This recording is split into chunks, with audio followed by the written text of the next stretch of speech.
Hey everyone, and welcome back to the channel. Today, we're diving deep into something fundamental. Something we use every single day without even thinking about it. The simple present tense.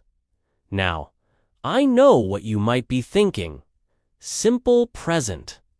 Isn't that just for stuff happening right now? Yes and no. It's actually way more versatile and interesting than that, and by the end of this video, you'll be a master of it. So, let's start with the absolute basics. How do we form the simple present? It's super easy. Kea, for most subjects like I, you, we, and they, you just use the base form of the verb. For example, I walk to the park. You speak English well. We play soccer on weekends. They eat dinner at 7. See? No changes to the verb at all. Simple, right? But here's where the one little twist comes in.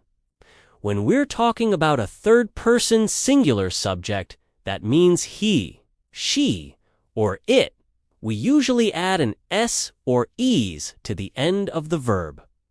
So, I walk becomes he walks. You speak becomes she speaks. It rains a lot here. It's a small change, but a super important one to get right. Now, what about that es? When do we use that? The rule is pretty straightforward.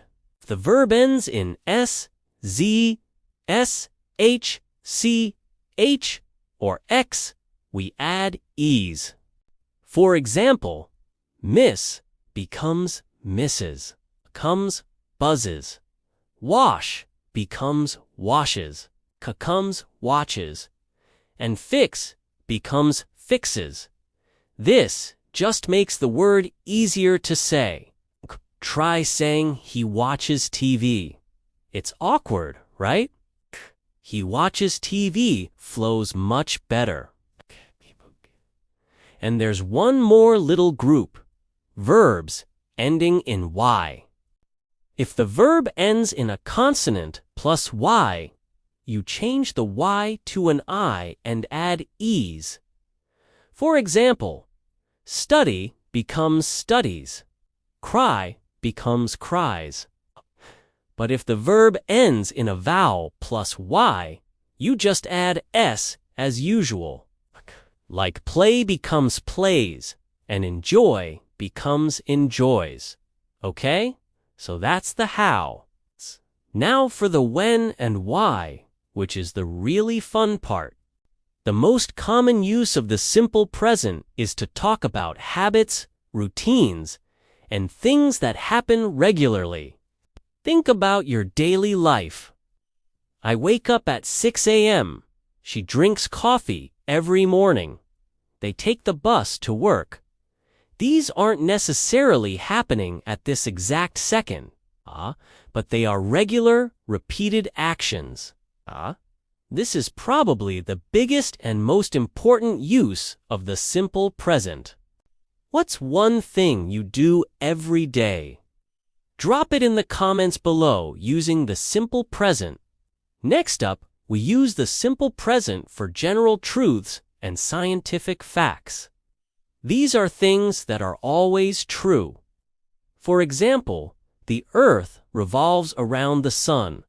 Water boils at 100 degrees Celsius. Cats like milk.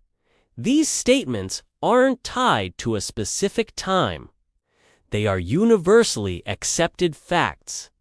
It would unmake sense to say, the Earth is revolving around the sun in this context because that implies it might stop.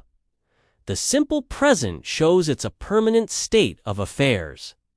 Here's a use that might surprise you. Talking about the future? That's right. Use the simple present for scheduled events, like timetables and official programs. Think about transportation schedules. The train leaves at 5 p.m. My flight departs from gate 23. Or think about your calendar. The meeting starts at noon. The concert begins at 8 o'clock. Even though these events are in the future, they are fixed and scheduled. So we use the simple present to talk about them. It gives a sense of certainty. Another cool use is in storytelling, especially when giving summaries of a book or a movie. It makes the story feel more immediate and alive. For example, in the movie, the hero discovers a secret map. He travels to a mysterious island and finds the hidden treasure. Using the simple present here pulls the listener right into the action, as if it's unfolding right now. It's a great narrative trick. You'll also see it in sports commentary. He passes the ball to his teammate. He shoots, and he scores. It adds energy and excitement. And finally, we use the simple present to express feelings, thoughts, and states of being with what we call stative verbs. These are verbs that describe a state, not an action. Words like believe, know, understand, want, need, love, hate. You wouldn't normally say, I am knowing the answer. You'd say, I know the answer. Or, she wants a new car, not she is wanting a new car. These verbs describe your internal state, which we express using the simple present. So, let's do a quick recap. We use the simple present for habits and routines like I brush my teeth, for general truths and facts, like the sky is blue, for future schedules, like the store opens tomorrow at 9, for storytelling and summaries, and for expressing states and feelings with stative verbs, like I believe you. It's called simple, but it's incredibly powerful, isn't it? It's the backbone of our daily communication. The best way to get comfortable with it is to practice.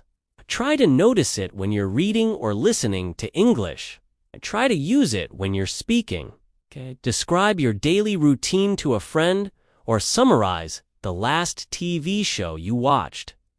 That's all for today's lesson on the simple present tense. I hope this cleared things up and showed you just how useful it is.